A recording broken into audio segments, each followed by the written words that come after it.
তুই তো দেখি নেতা হয়ে গেলি রে। কে আমার পোস্টার দেখেন নাই? আপনার রোডে তো আছে।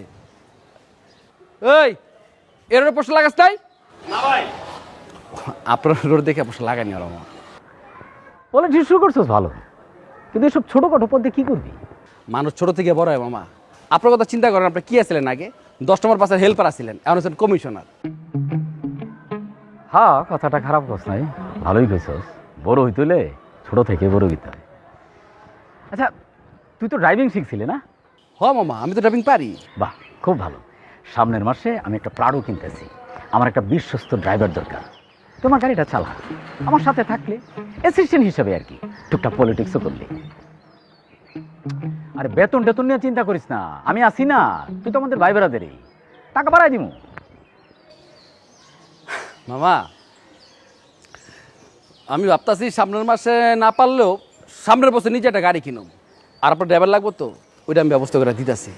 কিন্তু মামা, আপনি যে প্রাউডো কিনবেন, উঠবেন কেমনে? প্রাউডো তো অনেক উঁচা, এর মধ্যে পায়ে গেছেন বোম, গেছেন গুলি। এলিয়ে কইতাছি প্রাউডো কেনার আগে একটা সিঁড়ি বানান, আগে সিঁড়ি ধরে প্র্যাকটিস করেন। খরান আপনি। আই মামা, আসসালামু আলাইকুম। এই স্লোগান দে। ওই কোন নেতা আছে রে?